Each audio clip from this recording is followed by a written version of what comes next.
Homeless Omega slept in a stairwell with his baby for 4 days. Then the Mafia Alpha changed his life. Carter did not say it loudly. He leaned closer to Marcus's desk, keeping his voice low, the way security guards spoke when the information did not belong in the open air of a marble lobby. "Sir, there's an Omega in the east stairwell." Marcus did not look up at first. His thumb stopped moving across the phone screen, but his expression did not change. Carter swallowed once. He has a baby with him. Only then did Marcus raise his eyes. Carter had worked security in Marcus's building for nearly 8 years. He knew when to report a drunk tenant, when to ignore a lover's argument, and when to call the police before asking permission. But this was different. The stiffness in his shoulders told Marcus that he had been carrying this knowledge longer than he should have. "How long?" Marcus asked. Carter looked at the floor for half a second. 4 nights. The silence that followed was not loud, but it was heavy. Marcus set his phone down. "Why didn't you call emergency services?" Carter's jaw tightened. "Because every time I got close, he woke up like he expected someone to take the child.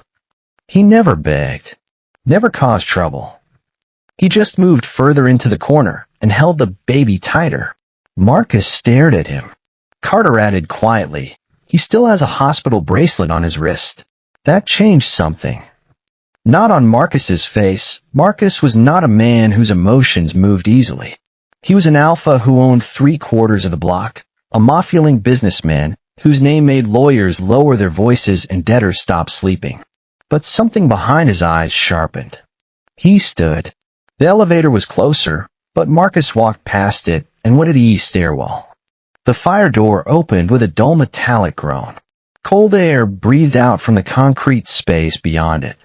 The stairwell smelled of dust, old paint, and something faintly medicinal. Beneath it was something weaker, unstable, almost drowned by exhaustion.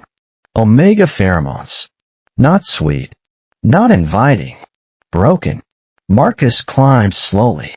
First landing, empty. Second landing, colder. When he reached the 3rd floor, he stopped. The Omega was asleep against the wall. He looked young, probably 22, 23 at most, though exhaustion made that difficult to tell. His body was curled around the baby as if he had built a shelter out of himself. A gray hoodie was wrapped across his chest, and beneath it, something small moved with soft, uneven breaths. A newborn. Over both of them lay a crinkled silver emergency blanket, the kind kept in first aid cabinets and never used unless something had gone wrong enough that normal comfort no longer applied. Marcus's gaze moved to the Omega's wrist. A white hospital bracelet, still attached. His mouth tightened. The child could not have been more than a few days old. That meant this Omega had either walked out of a hospital with nowhere to go, or someone had made sure there was nowhere left for him to return to. Marcus did not wake him. He stood there for several seconds, watching the baby's tiny movement beneath the hoodie. The Omega's hand was still resting over the child. Even in sleep, fingers curved protectively. His body had collapsed from exhaustion, but some part of him had stayed awake enough to guard.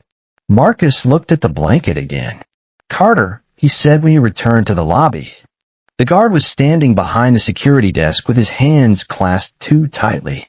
"The blanket was you." Carter's face changed.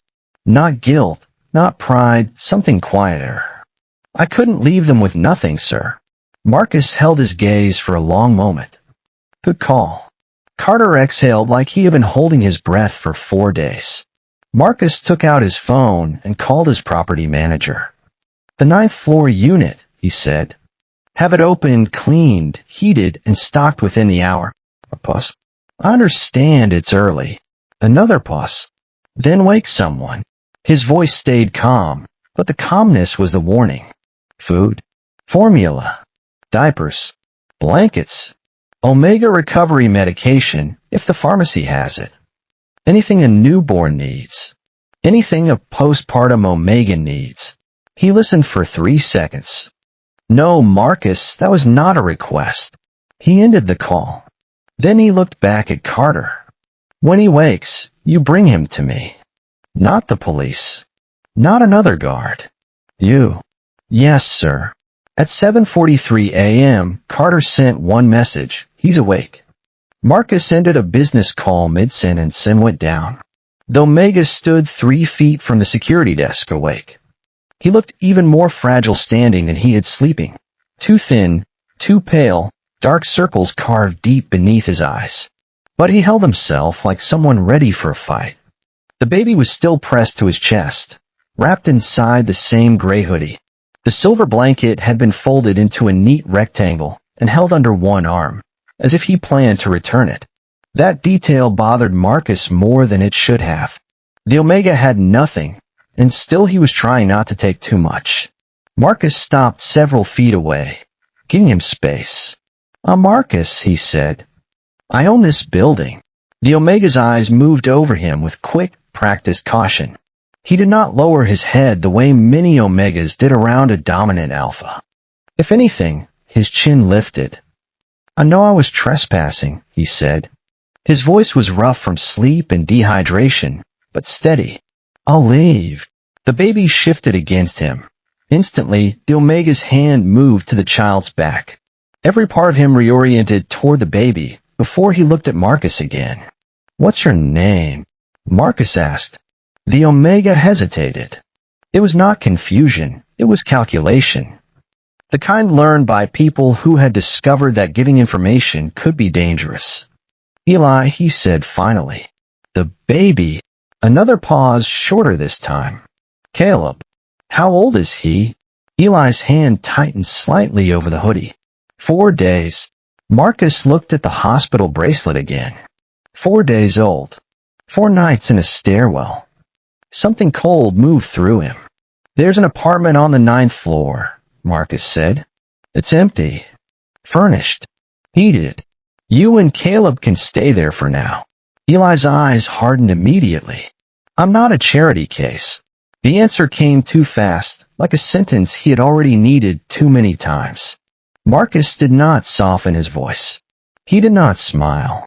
He did not pretend this was kindness dressed as business. I know. Eli stared at him. Marcus continued. The unit costs money sitting empty. You be making use of wasted space. That sounds like charity with better wording. It sounds like shelter, Marcus said. For a 4-day-old child. That landed. Not because Eli looked convinced, he did not, but because his eyes flickered down to Caleb, and in that brief movement, Marcus saw the truth. Eli would refuse for himself until his body gave out, but he would not refuse warmth for the baby. Carter stepped forward gently. I can take you up. No one else needs to know. Eli looked at Carter then, and something in his expression changed.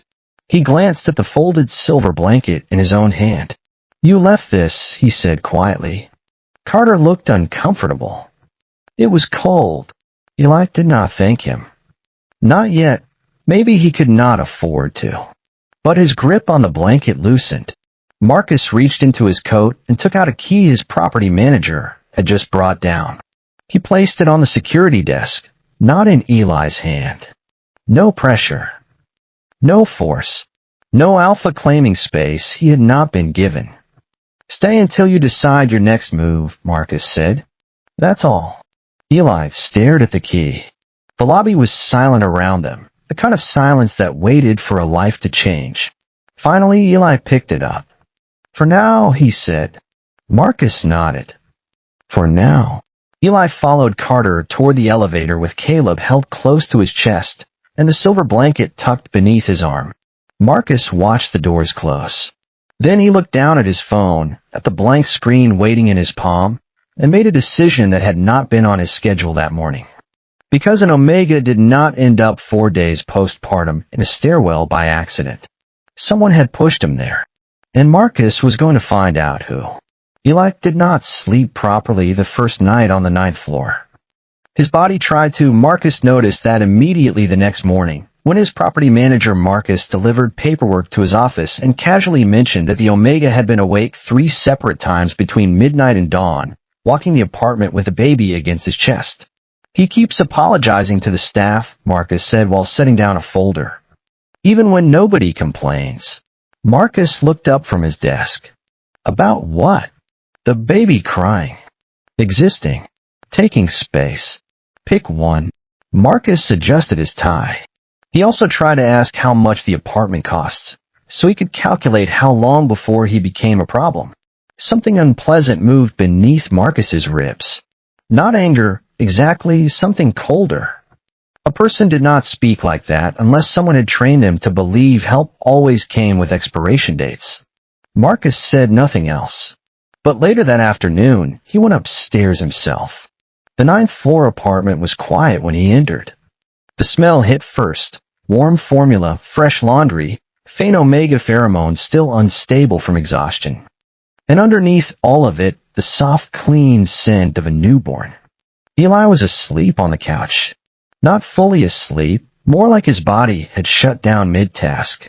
One arm was still wrapped protectively around Caleb, who slept against his chest under a light blanket. Several documents were scattered across the coffee table beside an open laptop Marcus had arranged for it that morning. Job listings, budget spreadsheets, apartment prices. Marcus stood there for several seconds. The Omega had spent less than 24 hours somewhere safe and was already trying to leave. His gaze moved across the room. Eli had folded every blanket after using it. The kitchen counter was spotless. The baby bottles had been washed and lined up neatly beside the sink. Nothing in the apartment looked lived in. It looked borrowed. Caleb made a tiny sound in his sleep. Instantly, even unconscious, Eli's hand tightened around the baby. Marcus watched that too. Then he stepped forward quietly and picked up one of the papers from the table. A resume. Eli had not lied. He really did have logistics experience. Inventory coordination, shipment tracking, scheduling management. 3 years at the same company before an unexplained employment gap started. Nearly 2 years ago. Marcus's jaw tightened slightly. Control rarely started with violence. Men like Eli's ex preferred dependency first. Eli stirred suddenly. His eyes snapped open with immediate panic, body jerking upright before he fully recognized where he was. For half a second, he looked like someone expecting to be dragged out by force. Then he saw Marcus. The fear disappeared quickly, but not completely. Sorry, Eli said immediately, glancing at the couch. I didn't mean to fall asleep here. Marcus set the papers back down. You don't need permission to sleep. Eli looked away first. That answer clearly made him uncomfortable. Caleb shifted again, tiny fingers grabbing weakly at the fabric of Eli's shirt. Eli's entire expression softened in seconds. Marcus noticed how naturally it happened. The Omega carried exhaustion in every line of his body, but every time he looked at the child, something gentler surfaced beneath it. You should be resting, Marcus said. I am resting. Eli adjusted the blanket around Caleb without looking up. You were researching apartments. Eli's hand paused briefly. Temporary situations should stay temporary. There it was again. Constant preparation to leave before someone else decided to throw him out first. Marcus leaned slightly against the kitchen counter. Your resume says you worked logistics. Eli hesitated. Before. You were good at it. The tiny flash crossed Eli's face. Pride hurt. Maybe both. Yes. Then work for me. Eli looked up immediately. Marcus continued before he could refuse. Remote position.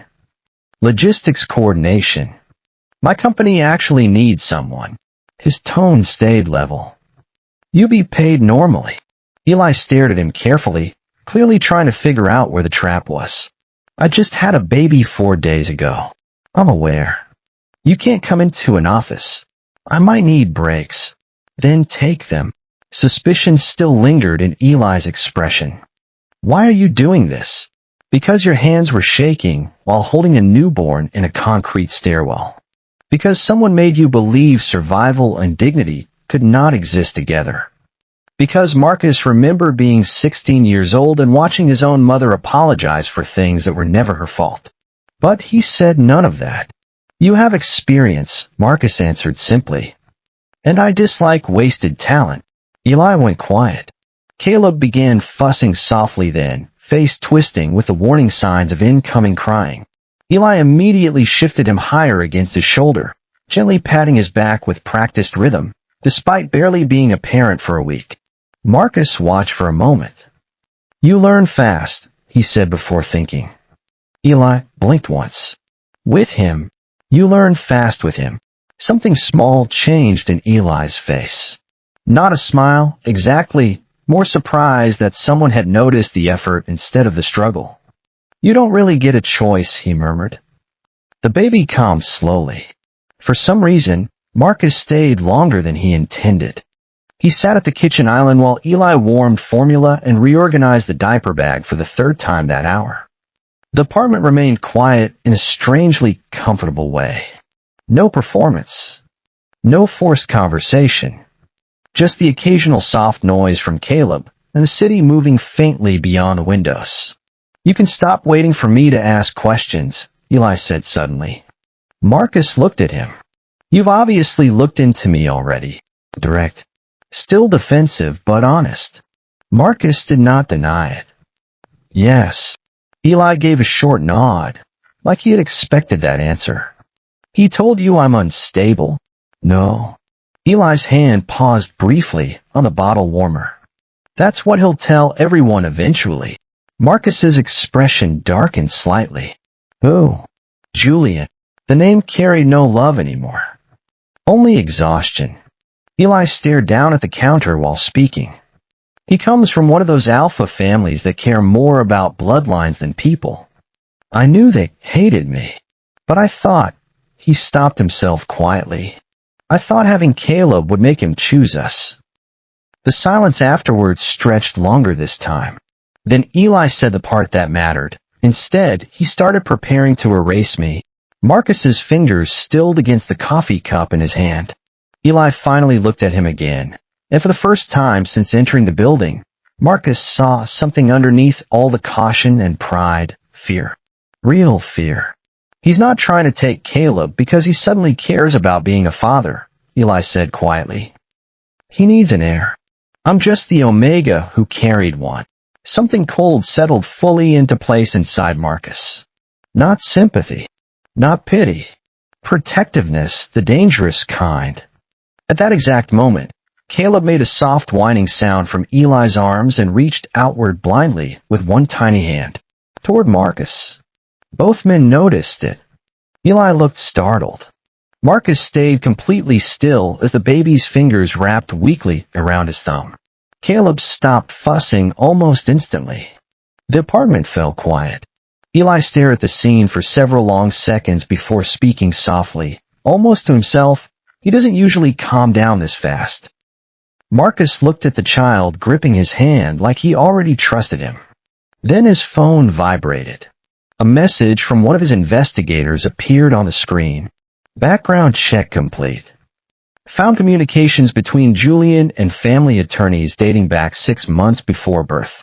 Marcus's expression hardened as he read the next line. "There's more. You need to see this immediately." When he looked back up, Eli was watching him carefully again. The Omega noticed everything. And for the first time since this began, Marcus had the distinct feeling that whatever Julian planned for Eli and the child was far worse than simple abandonment. 3 days later, Marcus realized Eli worked like someone afraid rest could be taken away from him. The logistics department had originally expected delays because of the remote arrangement and the fact that Eli was caring for a newborn almost entirely alone. Instead, by Wednesday afternoon, Marcus was standing in Marcus's office holding a tablet with an expression caught somewhere between confusion and admiration. "He reorganized the entire shipment backlog in 6 hours, Marcus said. "Apparently half the delays came from duplicate routing errors nobody noticed for months." Marcus looked up from his paperwork. And he was right. Marcus scrolled once. He also identified a warehouse discrepancy in Chicago that accounting missed twice. That got Marcus's attention. Marcus leaned against the desk slightly. "I'm starting to think we accidentally hired someone terrifying." A quiet sound escaped Marcus that almost counted as amusement. Eli had only been working for 4 days, But the pattern was already obvious. He learned systems fast, remembered details faster, and approached problems with the focused precision of someone who had spent years surviving by noticing what other people overlooked. But Marcus also noticed something else. Eli never logged off on time. At 2 in the morning, the apartment lights were still on. At 5, he was awake feeding Caleb. By 8, he was already responding to department emails while rocking the baby against his shoulder. The Omega moved through exhaustion like he no longer recognized it as something dangerous. And little by little, the 9th floor apartment stopped feeling temporary. There were plants near the kitchen window now, small ones, cheap ones. Eli had bought them himself after insisting on using his own paycheck. Caleb's blankets had started appearing over the couch naturally, instead of being folded away immediately. The scent of milk and laundry and warm pheromones lingered in the rooms long after morning passed. It felt lived in. Marcus noticed that too much. On Tuesday evening, he came upstairs carrying revised custody paperwork from his lawyer, Sasha, and found Eli asleep at the dining table. Not collapsed this time, simply exhausted enough that his body had stopped listening to him. His laptop was still open beside him. One hand rested near a spreadsheet while the other lightly held Caleb's carrier beside the chair. The baby slept quietly inside, tiny face relaxed beneath a soft blanket. Marcus stood there for a moment longer than necessary. Something about the scene settled strangely inside his chest. Domestic. Dangerously domestic. He set the paperwork down quietly, but Eli still woke instantly, shoulders tightening before his eyes fully focused. "Sorry," he murmured immediately, rubbing at his face. "I wasn't. You were working." Eli glanced toward the laptop like he expected criticism. The warehouse reports needed fixing. They could have waited. Eli's mouth tightened slightly. That's easy to say when people don't replace you the second you stop being useful. The room went quiet after that. Marcus understood then that Eli's fear was not only abandonment. It was disposability. The belief that if he stopped providing value, he stopped deserving space. Marcus leaned one hand against the chair beside him. "You don't need to earn permission to stay here." Eli looked down immediately. That meant the words landed somewhere vulnerable. Caleb stirred softly then, making a tiny unhappy noise in his sleep. Before Eli could move, Marcus reached down first and adjusted the baby's blanket more securely around him. The crying stopped almost instantly. Eli stared at him. Not suspicious this time, just quiet. "You're weirdly good with him," he said softly. Marcus glanced at the sleeping baby. "He mostly just stares at me. He likes you." The answer came too naturally. Eli seemed surprised after saying it. For some reason, Marcus felt that somewhere low in his chest. Eli looked away first and stood to warm another bottle, but Marcus noticed the faint change in the atmosphere between them. Smaller than attraction. Bigger than trust. Comfort. That should have been the dangerous part. But the dangerous part arrived 2 nights later. Marcus was halfway through a late meeting when he suddenly stopped hearing the conversation in front of him. Something unfamiliar brushed against his awareness. Weak at first, then sharp. Omega pheromones. Not seductive. Not intentional. Distressed. Marcus's eyes lifted immediately. The alpha sitting across from him frowned faintly. "Do you smell?" Marcus was already standing. By the time the elevator reached the 9th floor, the scent had thickened into something unstable, enough that even the hallway carried traces of it. Exhaustion. Fear. Pain. Marcus's pulse reacted instantly. Alpha instinct snapping awake, hard enough to feel physical. The apartment door was unlocked. Inside, the lights were dim. Eli was sitting on the floor beside the couch, breathing unevenly while gripping the edge of the coffee table hard enough for his knuckles to pale. Caleb was crying in a nearby bassinet, distressed by the pheromones flooding the room. Eli looked up the second Marcus entered. Embarrassment hit his expression first, then panic. "Don't come closer," he said immediately, voice rough and unsteady. "I can handle it." Marcus ignored that. The scent in the apartment told him everything. Stress crash. sleep deprivation, suppression instability after childbirth. Eli's body had been running on survival for too long and had finally stopped cooperating. His pheromones were spiraling. Eli tried to stand too quickly and nearly lost his balance. Marcus caught him before he hit the floor. The contact changed everything. Eli's body trembled violently once before instinct took over. The Omega froze against him, fingers clutching weakly at Marcus's shirt despite the obvious effort not to. Marcus's control nearly slipped right there. Compatibility. Far too high. His alpha instincts reacted instantly to the distress. Pheromones wrapping around them. Protect, stabilize, mark. The last instinct hit hardest. Marcus shut it down immediately. Eli buried his face briefly against Marcus's shoulder, like his body recognized safety before his mind allowed it. The tiny movement sent another wave of unstable pheromones through the room. Sorry, Eli whispered shakily. I'm trying not to. Stop apologizing. Marcus's voice came out lower than usual. Caleb started crying harder nearby. Eli tried pulling away immediately. Caleb, I've got him. Before Eli could protest, Marcus crossed the room and lifted the baby carefully from the bassinet.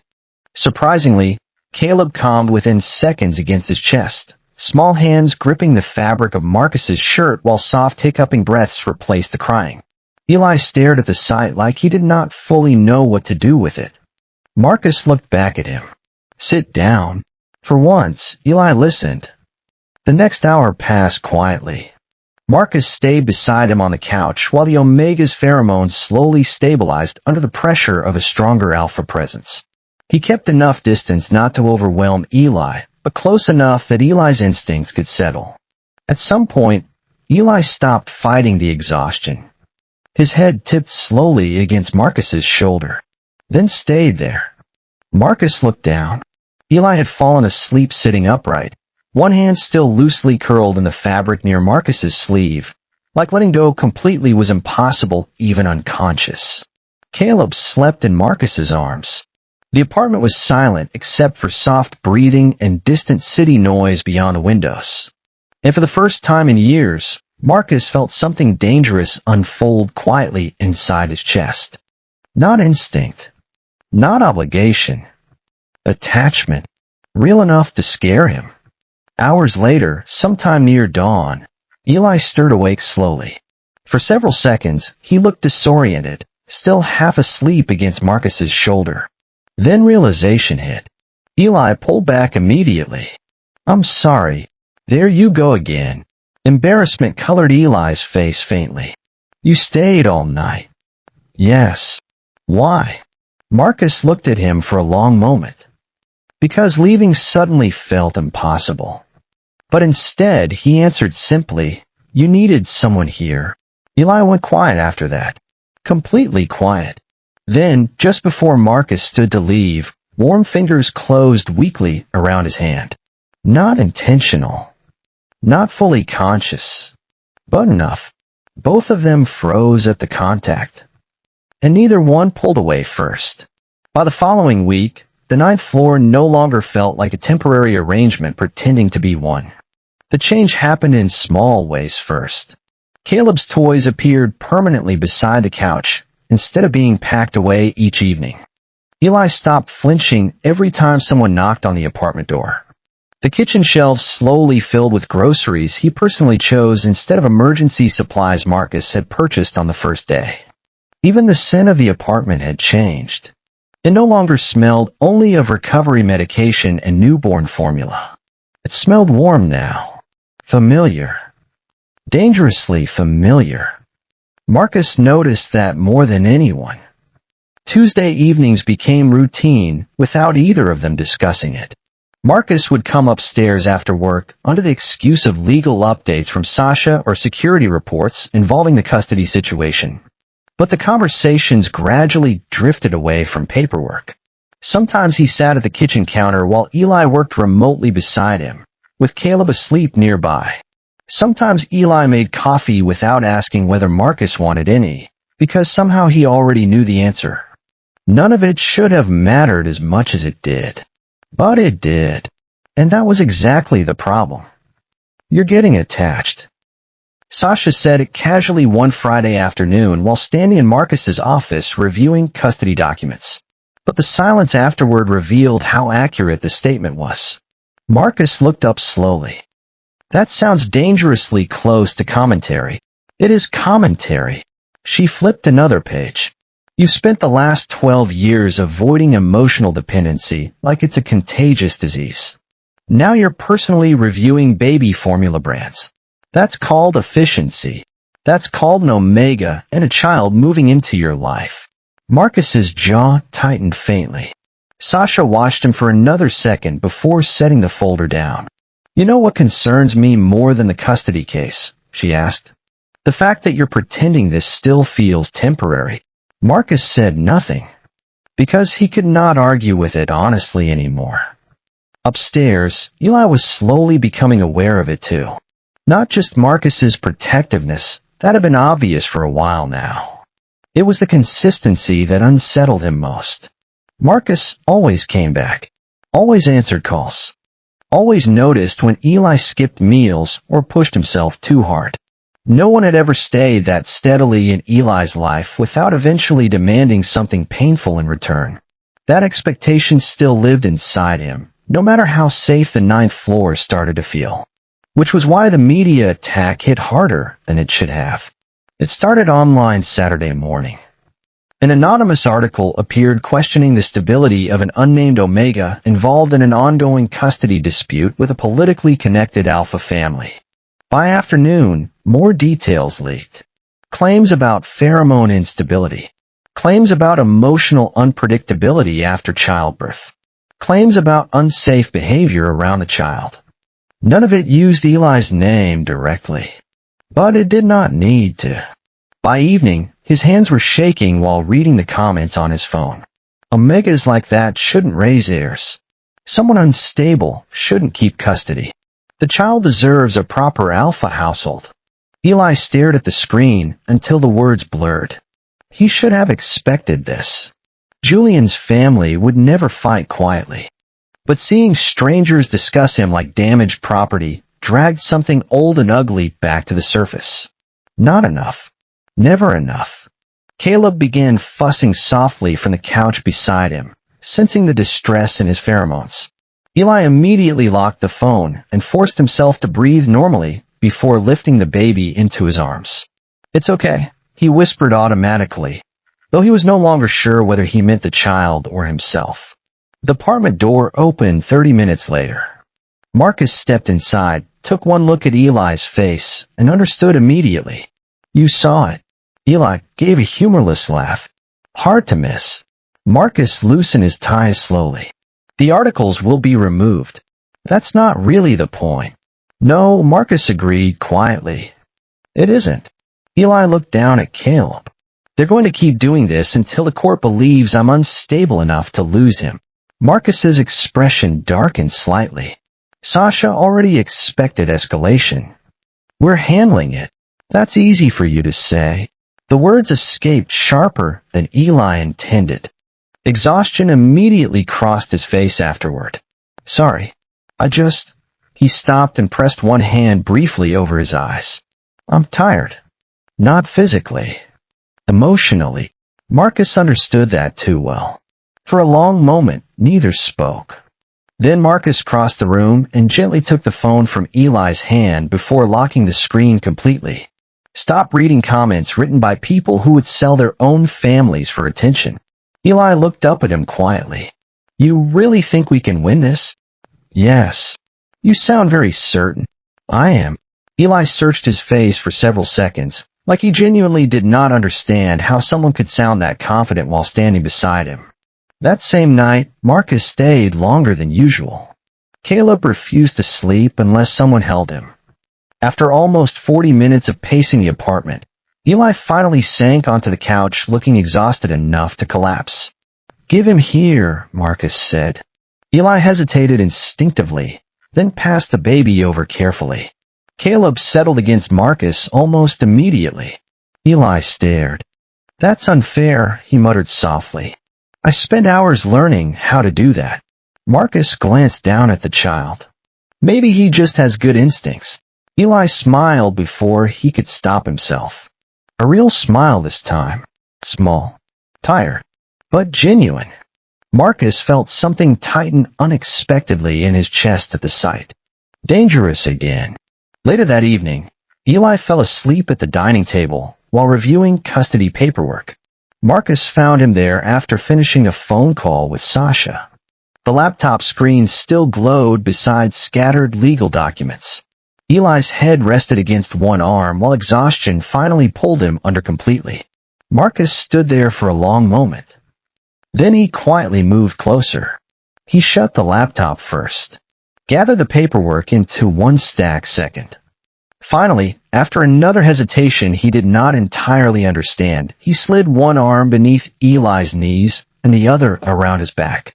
Eli stirred weakly as Marcus lifted him, not awake enough to resist, just awake enough to instinctively lean closer toward warmth. The movement nearly undid Marcus's self-control. Eli's face rested briefly against his shoulder while Marcus carried him toward the bedroom.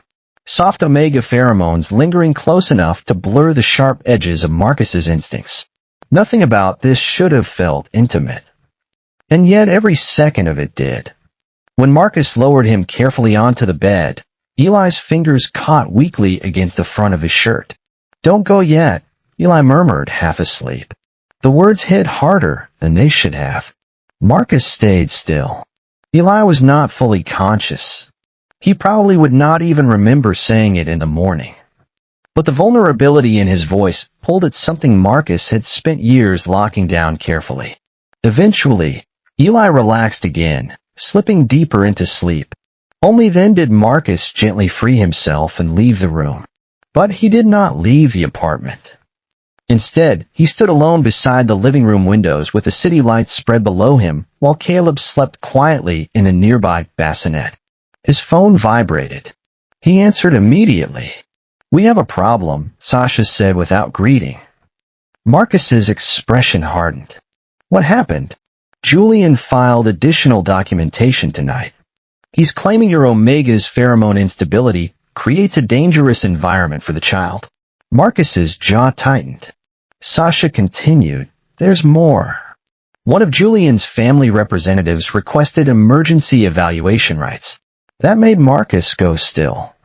They're trying to force a pheromone assessment." "Yes." Marcus looked toward the bedroom door where Eli slept. He already knew exactly what this was. Not concern. Control. If Julian's family gained legal authority over Eli's pheromone treatment, they could regulate his suppressants, manipulate medical reports, and slowly build a case that painted him as biologically unfit to raise Caleb. The realization settled coldly inside him. "They're escalating faster than expected," Sasha said quietly. Marcus's eyes darkened. "Then we escalate too." After ending the call, he remained standing there in silence for several seconds. Then he heard movement behind him. Eli stood near the hallway entrance wearing oversized sleep clothes, exhaustion still visible in every line of his body. "You carried me to bed," he said softly. Marcus did not deny it. Eli looked down briefly before speaking again. "I heard part of the call." Of course he did. Though Megan noticed everything. "They're not going to stop," Eli whispered. "Not until they take Caleb." Marcus walked toward him slowly, then stopped close enough that Eli could feel the calm pressure of his pheromones wrapping carefully around the room. "They won't take him." Eli looked up at him, fear and exhaustion and something dangerously close to trust mixing together in his expression. "You can't promise that." "Yes," Marcus said quietly. "I can." For the first time since entering the building weeks ago, Eli looked at him like he wanted to believe it completely. And that terrified Marcus more than anything else. The custody hearing was scheduled for Monday morning. But the real disaster started the night before. Eli had gone out alone, not far, just 2 blocks from the building, to pick up additional medication from the pharmacy. Because he refused to keep depending entirely on deliveries arranged by Marcus's staff. Marcus only found out because Carter called him at 8:17 p.m. with tension obvious in his voice. "Sir, Eli left the building 40 minutes ago." And his tracker stopped updating near Lexington. Marcus was already standing before the sentence finished. By the time he reached the car, another message arrived from Sasha. "Julian filed emergency petition amendment tonight. He's requesting immediate pheromone custody review." Something cold settled fully into place inside Marcus's chest. This was no longer just legal pressure. It was coordinated escalation. The drive lasted 11 minutes. It felt longer. Marcus found Eli behind the pharmacy building, near the service alley, pressed against the brick wall while Julian stood too close in front of him. Even from several feet away, Marcus caught the scent immediately. Aggressive alpha pheromones. Force. Dominance. Eli looked pale, fury and fear mixed together.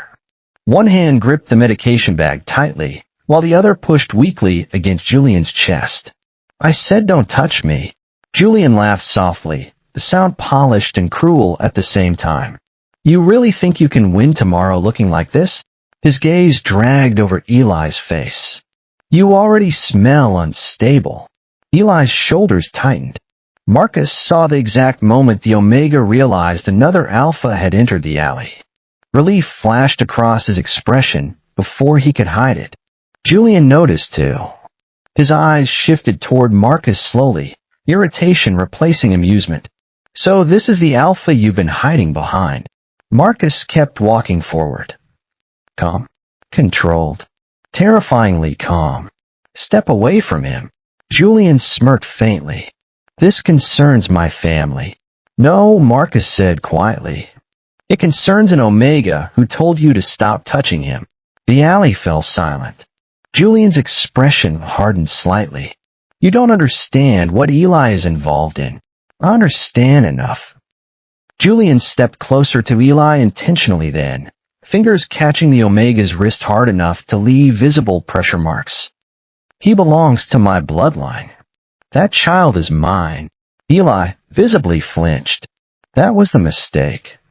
Something in Marcus's restraint snapped instantly. The pressure of dominant alpha pheromones flooded the alley so violently that even Julian staggered half a step backward in shock. Marcus almost never released pheromones openly.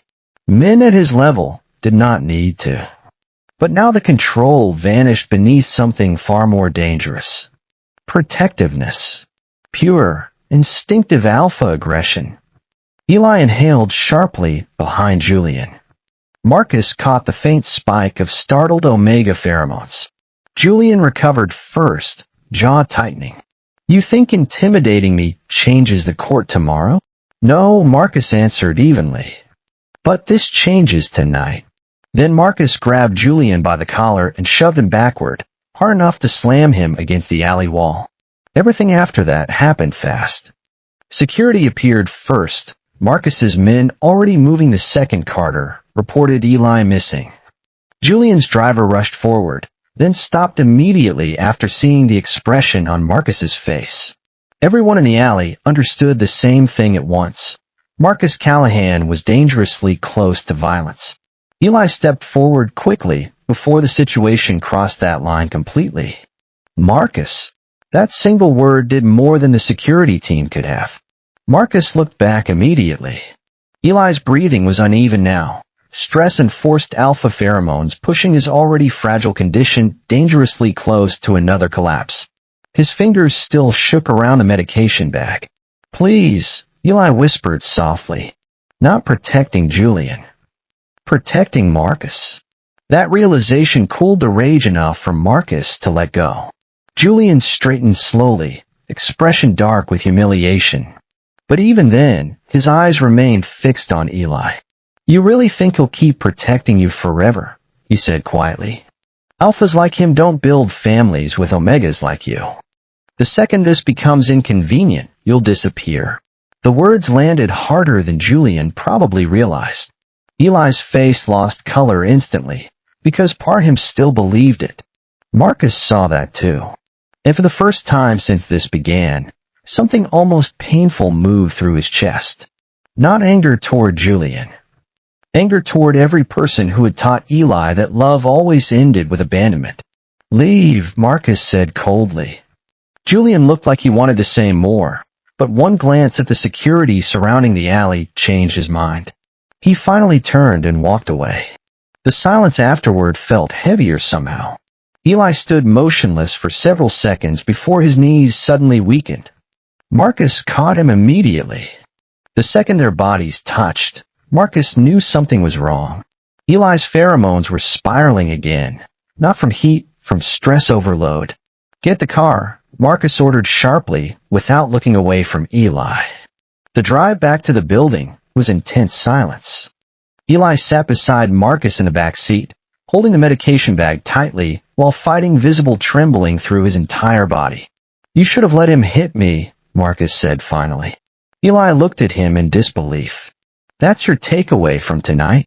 He was trying to provoke me into violence. And it almost worked. Marcus said nothing. Eli closed his eyes briefly.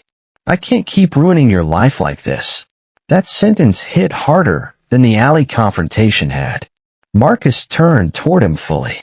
You think this ruins my life? You've spent weeks cleaning up my messes. No. Marcus's voice lowered. I've spent weeks protecting what matters to me. The words escaped before he could stop them. Both of them froze afterward. Eli stared at him silently, emotion flickering dangerously behind exhausted eyes. Neither spoke again until they reached the 9th floor. But the moment the apartment door closed behind them, Eli's control finally broke. The pheromone crash hit fast. His breathing became uneven first. Then his knees nearly gave out again as unstable omega pheromones flooded the apartment, hard enough to thicken the air. Marcus caught him against his chest immediately.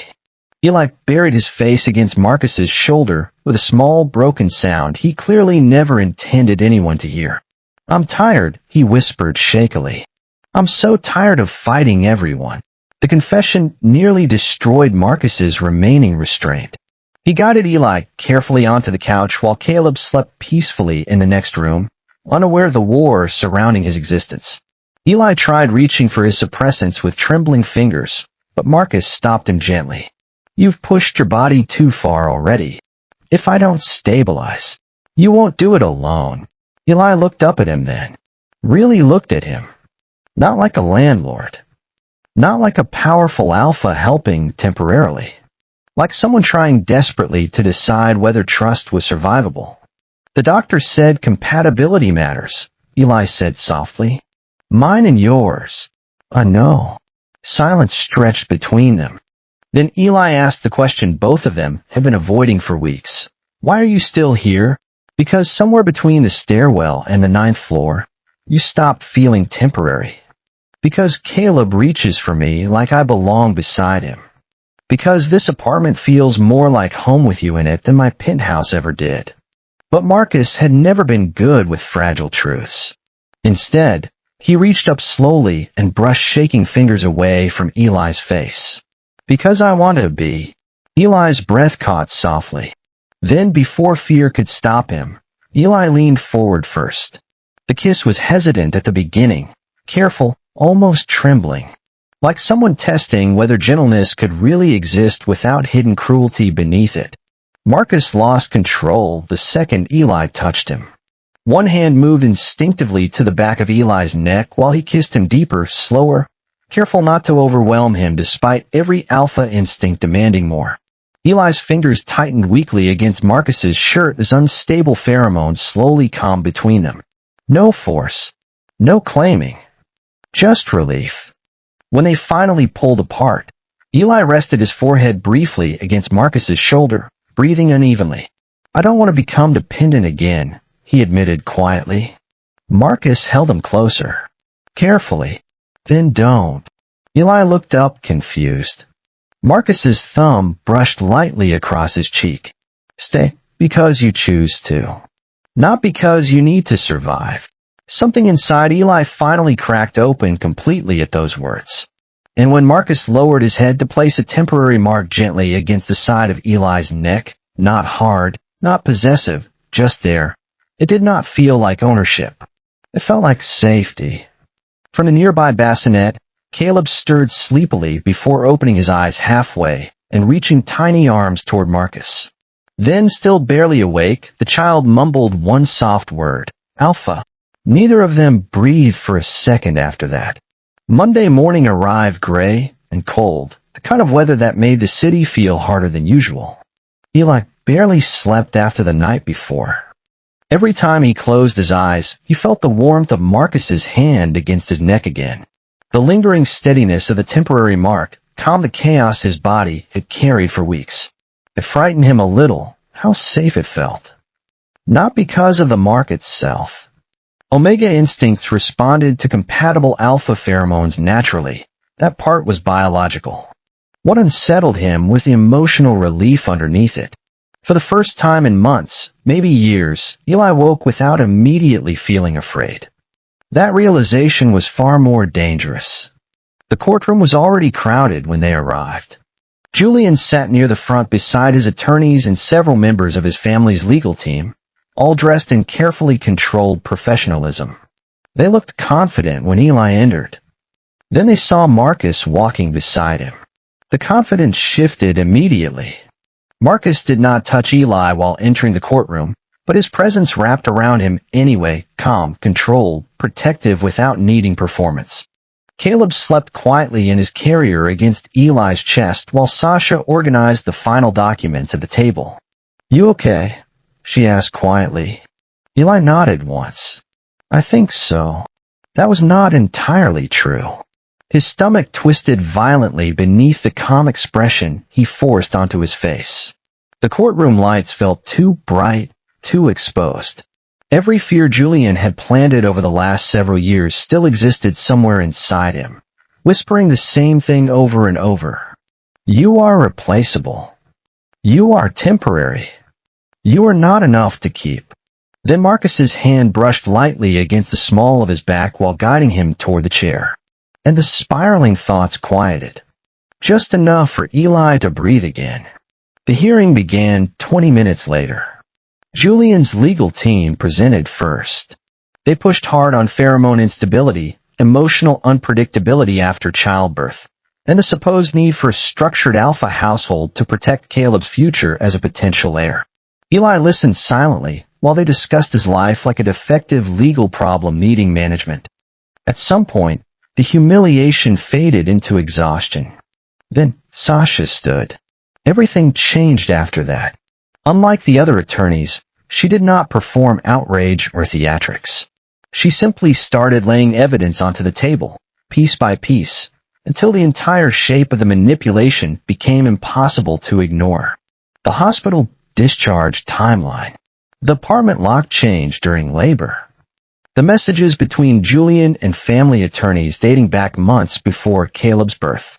The financial records showing deliberate attempts to isolate Eli from independent resources. The anonymous media campaign connected back to Julian's family office. Then came the final blow. Security footage from the alley behind the pharmacy. Eli saw Julian's expression change immediately when the video appeared on screen.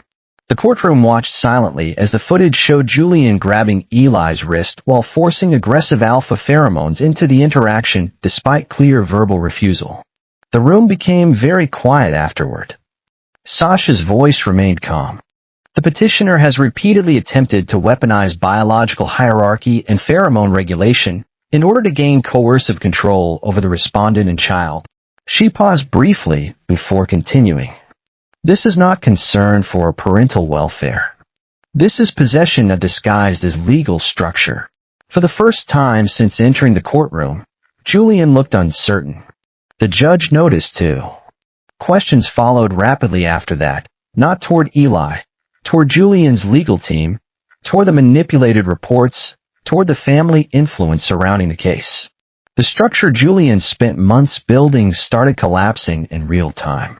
Eli barely realized his hands were shaking until Marcus quietly reached over and covered one of them beneath the table. Not possessive. Grounding. Eli looked sideways at him. Marcus did not speak. He simply stayed there. And somehow that mattered more than every speech in the courtroom combined. Nearly 3 hours later, the final ruling came. Primary custody remained fully with Eli. Julian's emergency petition was denied permanently. Additional investigations into family interference and coercive legal conduct would move forward separately. The moment the judge finished speaking, something inside Eli finally gave out. Not dramatically. Quietly. Like a body that had been holding itself together for too long, finally realizing it did not have to anymore. His shoulders lowered first. Then his breathing. Caleb stirred sleepily against his chest while Eli pressed trembling fingers carefully over the baby's back. They won. The thought did not feel real yet. Around the courtroom, people began moving again. Attorneys gathered paperwork. Observers whispered quietly. Julian remained frozen in his chair for several seconds before finally standing. He looked at Eli one last time. Not lovingly. Not regretfully. Angrily, like a man furious that something he considered his had slipped permanently out of reach. Eli expected the sight to hurt more than it did. Instead, he felt strangely empty. Julian turned toward Marcus next. You really think this ends well? He asked quietly. People like us don't build normal lives. Marcus's expression never changed. People like you don't. Julian left without another word. The courtroom slowly emptied after that. Sasha squeezed Eli's shoulder once before leaving them alone for a moment. Even Carter, who had attended quietly from the back row during the hearing, gave Eli a small nod before stepping outside. Eventually, only 3 people remained near the respondent table: Eli, Marcus, and Caleb. Eli stared down at the sleeping child for a long time before speaking. It's over, he whispered, almost like he did not trust the sentence yet. Yes. I kept thinking they would find another way. They probably will try. Marcus's honesty remained brutal as always. But they won't win. Eli laughed softly under his breath. Tired, emotional, real. You sound so certain about everything. Marcus looked at him carefully. Not everything. The answer settled quietly between them. Eli lowered his gaze. I should probably leave the apartment soon. The words hurt more than he expected. Marcus's jaw tightened slightly. Why? Because this was supposed to be temporary. Eli adjusted Caleb carefully in his arms. And because eventually you'll realize this entire situation became far more complicated than you wanted. There it was again. That fear. That certainty that love always expired once the burden became too heavy. Marcus stepped closer slowly, until Eli had no choice but to look up at him. Then Marcus reached into his coat pocket and placed something gently on the table. A key. The 9th floor apartment key. Eli stared at it silently. I never asked for it back, Marcus said quietly. Eli's chest tightened painfully. Marcus, you keep waiting for me to decide you're inconvenient. Marcus's voice stayed calm but softer than usual. I'm getting tired of watching you prepare for abandonment that isn't coming. The words hit directly into the oldest wound Eli carried. His eyes burned immediately. Marcus continued before Eli could look away. You don't owe me permanence. You don't owe me a relationship. I'm not keeping you here because of a mark or pheromones. He glanced down at sleeping Caleb. I'm asking because somewhere along the way, the 9th floor stopped feeling empty without the 2 of you in it. Eli stopped breathing for a second. That was it. Not obsession. Not ownership. Choice. A home someone genuinely wanted him inside. Tears finally slipped down before he could stop them. Embarrassed, Eli looked away quickly. Marcus gently touched his face and wiped one away with his thumb before it could fall further. No one ever stays, Eli admitted quietly. Marcus's expression softened, almost invisibly. I know. For a long moment, neither moved. Then Caleb woke suddenly between them with sleepy little sound before reaching tiny arms toward Marcus. Automatically, Marcus took him carefully without hesitation, settling the child naturally against his chest like he had done it his entire life. Eli watched the scene silently. The warmth of it, the steadiness, the terrifying softness growing inside his chest. Outside the courthouse windows, snow had started falling lightly over the city. Inside, for the first time in a very long time, Eli no longer felt like someone waiting to lose everything. He stepped closer slowly and rested his head against Marcus's shoulder while Caleb slept quietly between them. And this time, with Marcus's arm wrapped around him instinctively, Eli did not prepare himself to leave. That night, Eli did something he had never done before. He did not clean the apartment before bed. The bottle stayed in the sink. The blanket stayed crumpled on the couch where Marcus had been sitting. Caleb's toys remained scattered across the floor, the way they had fallen during evening playtime. When Marcus came upstairs after a late meeting, he stopped in the doorway. He noticed everything. Of course he did. Then he looked at Eli, standing in the middle of the living room with Caleb asleep against his chest, and something in his expression shifted. "You didn't clean," Marcus said. It was not an accusation. It was observation. Gentle surprise. Eli's mouth curved slightly. "I'm trying something new." "What's that?" "Believing I'm allowed to take up space." The words landed somewhere vulnerable between them. Marcus crossed the room slowly and stopped just close enough that their shoulders almost touched. "You are," he said quietly. "You always were." Eli looked up at him. The temporary mark on his neck had faded slightly, just enough that Marcus would need to renew it soon. But for the first time, Eli did not feel anxious about that. Did not feel like the mark was a chain or a guarantee or something that could be taken away. It just felt like Marcus. "Stay tonight," Eli said. It was not a question. Not quite. Marcus held his gaze for a long moment. Then he reached out slowly, carefully, and took Caleb from Eli's arms. The baby barely stirred, just curled closer to Marcus's chest with a soft, satisfied sound. "Where else would I go?" Marcus asked.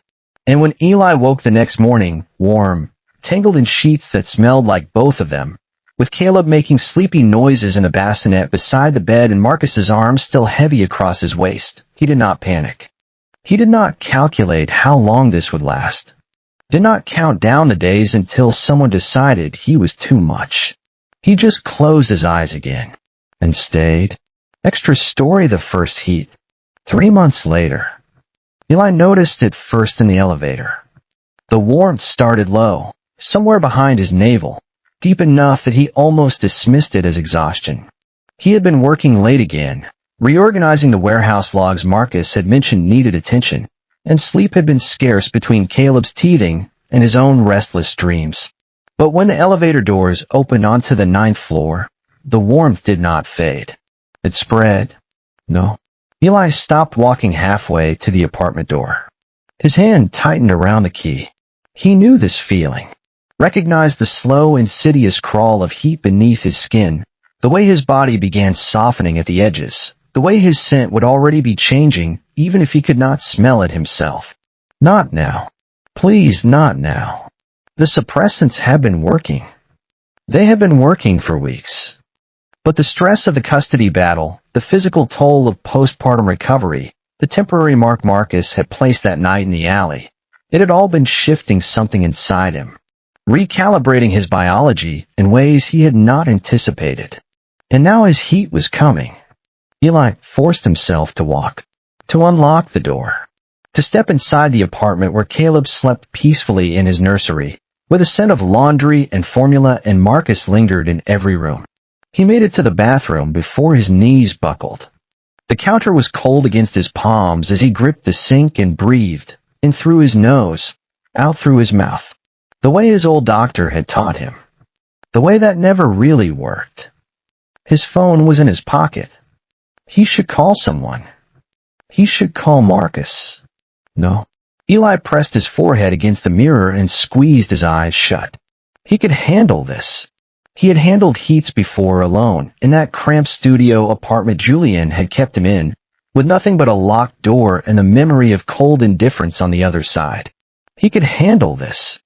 But when the first real wave hit, sharp and electric and wanting, Eli's phone was already in his hand. Marcus was in a meeting when his phone buzzed. He ignored it. The men across the table were discussing territory boundaries and shipment routes, and Marcus did not check messages during negotiations. It was a rule. It was a reputation. His phone buzzed again. Then again. Marcus glanced down. Eli, are you busy? I'm sorry, I know you're working.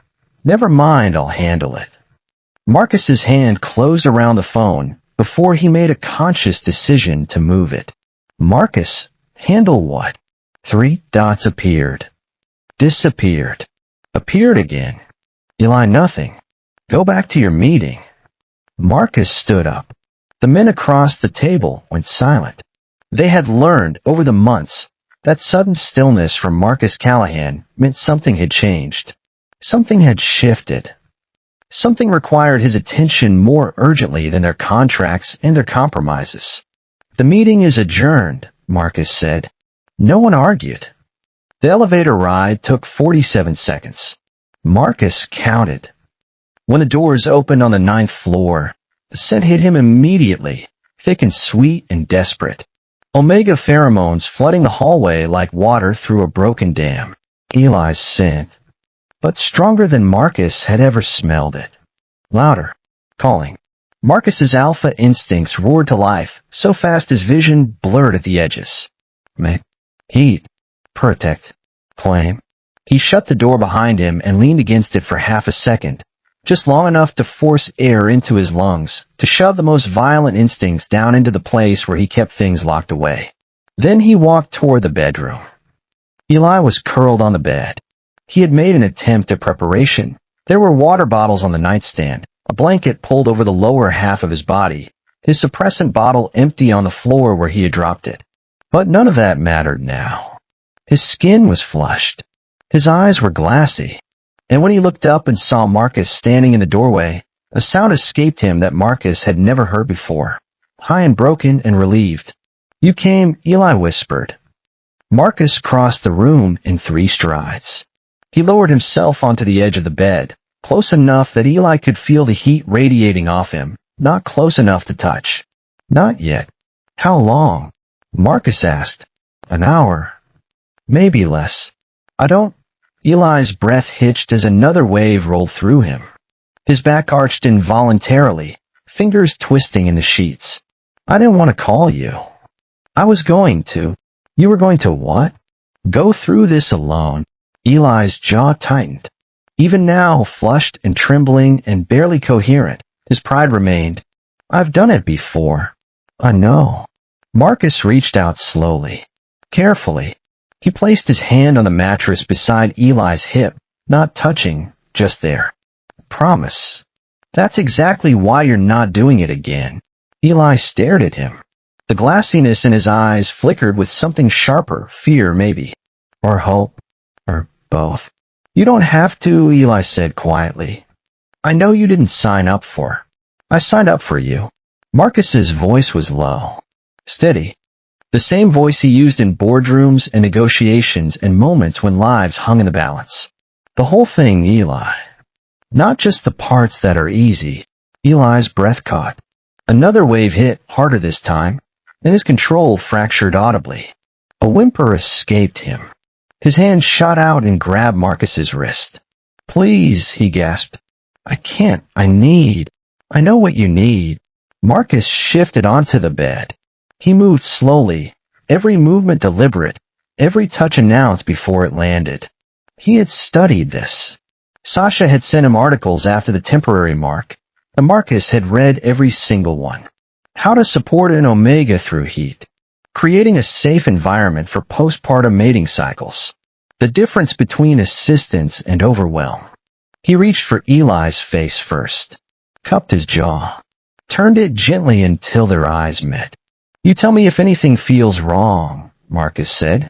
You tell me to stop, and I stop. Understood. Eli nodded frantically. Understood. Marcus, please. Understood. Then Marcus lowered his head and kissed him. Eli melted. There's no other word for it.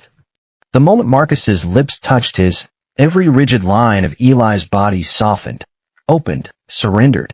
His hands fisted in Marcus's shirt. His legs parted. His scent flooded the room so sweet and thick that Marcus groaned against his mouth. "You smell." Marcus pulled back just far enough to speak, and his voice had dropped an octave. "Darker. Rougher. Eli, you smell like mine." The word hit Eli like a physical blow. Mine? No one had ever said that to him. Julian had said belong. His family had said property. The courts had said respondent and custody case, and the omega in question. But Marcus said mine like it was a gift. Like it was something Eli could keep. "Yours," Eli breathed. The word came out broken. "I'm yours." "Marcus, I'm..."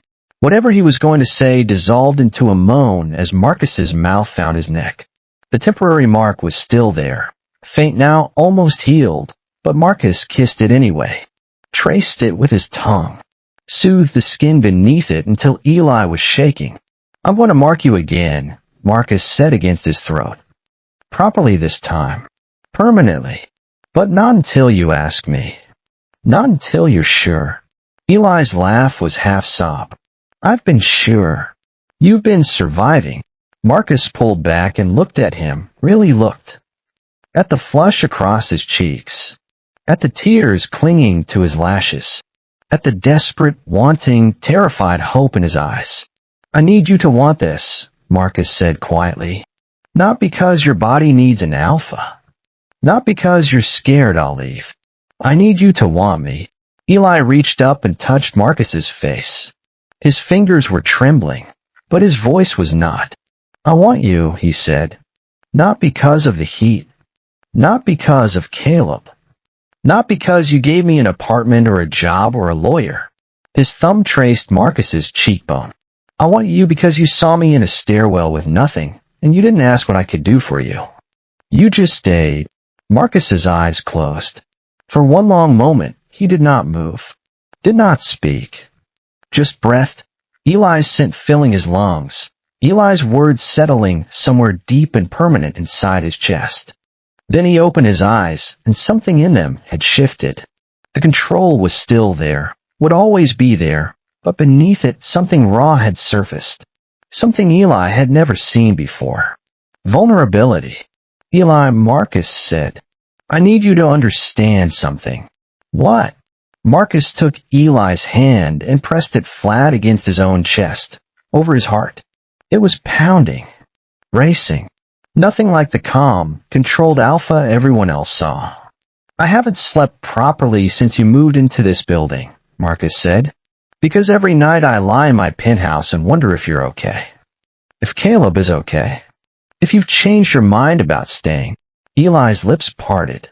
"I've rearranged my entire schedule around a baby who can't even talk yet," Marcus continued. "I've read more articles about postpartum omega care than I've read about my own businesses. I threatened 3 judges, 2 lawyers, and 1 ex-boyfriend who doesn't deserve to breathe the same air as you." His voice dropped. "And none of that matters as much as the fact that you smiled at me last Tuesday. When I came home late and you were half asleep on the couch and Caleb was on your chest, and you just looked at me like you were glad I walked through the door." Eli's eyes were wet. "You smiled at me," Marcus said, "and I almost fell to my knees." The silence that followed was not empty. It was full of everything they had not said, everything they had been too afraid to name. Then Eli pulled Marcus down by the front of his shirt and kissed him like the world was ending. The heat lasted 3 days. Marcus stayed for all of them. He learned the shape of Eli's body in ways he had only imagined, the dip of his waist, the curve of his spine, the place behind his ear that made him gasp. He learned the sounds Eli made, the soft whimper when Marcus's fingers found his hip, the broken moan when Marcus's mouth followed, the breathless there, right there, don't stop that would replay in Marcus's mind for the rest of his life. He learned that Eli liked being held after, that the heat made him cold between waves, no matter how high his body temperature spiked. That he talked in his sleep, soft, fragmented sentences about the stairwell, about Julian, about the night Marcus had carried him to bed for the first time. "Didn't think anyone would ever carry me like that," Eli had murmured, unconscious, his face pressed against Marcus's chest. Marcus had held him tighter and said nothing. On the second night, when Eli's fever peaked, and his pheromones flooded the apartment so thickly that Marcus could barely think. Eli asked for the permanent mark. "Now," Eli gasped, fingers digging into Marcus's shoulders. "I want it now. I want everyone to know. I want him to know. Julian. Everyone." Eli's eyes were wild, heat-drunk and desperate, and more honest than he had ever been. "I want everyone to see me and know I'm yours. Not because I belong to anyone. Because I chose you. Because you're the first thing I've ever chosen for myself." Marcus's control cracked. "Eli, please." One word. Small. Broken. Perfect. Marcus lowered his mouth to Eli's neck, to the place where the temporary mark had faded, where the skin was soft and warm and waiting. "I love you," Marcus said. It was the first time he had said it. Eli's breath stopped. Marcus pressed his lips to the spot. "I love you. I've loved you since the stairwell. Since you looked at me with nothing and still held your chin up. Since you tried to return a silver blanket because you didn't want to take too much." He bit down. Gently first, just pressure, just promise. Then harder as Eli's moan filled the room, and his body arched, and his pheromones sang. The bond snapped into place like a key turning a lock. Eli screamed, not in pain, in release. Every wall he had built, every fear he had carried, every whispered certainty that he would always be temporary, it all dissolved in the space between one heartbeat and the next. When Marcus pulled back, the mark was there. Dark against Eli's pale skin. Permanent. Mine. Eli touched it with trembling fingers. Stared at Marcus like he was seeing him for the first time. "Say it again," Eli whispered. "I love you." Again. Marcus smiled. It was small, barely there, but it was real. "I love you, Eli. I love Caleb. I love the way you leave your coffee cups around the apartment, and the way you hum when you're working, and the way you look at me like I'm not the monster everyone else thinks I am." Eli laughed. It turned into a sob. The sob turned into a kiss. And when Caleb cried from the nursery an hour later, hungry, oblivious, perfect, Marcus carried Eli with him to warm the bottle. Eli leaned against the counter, still trembling from the heat, the permanent mark still fresh on his neck, and watched Marcus feed his son. "This is real," Eli said. Marcus looked up. "What?" "This." Eli gestured between them, at the apartment, at the baby, at the alpha who had stayed. "You, me. This is real. I'm not going to wake up." Marcus crossed the room. He pressed a kiss to Eli's forehead, soft, almost reverent. "You're not going to wake up," he agreed. "Because you're not asleep." Eli closed his eyes. And for the first time in his entire life, he believed it. Then,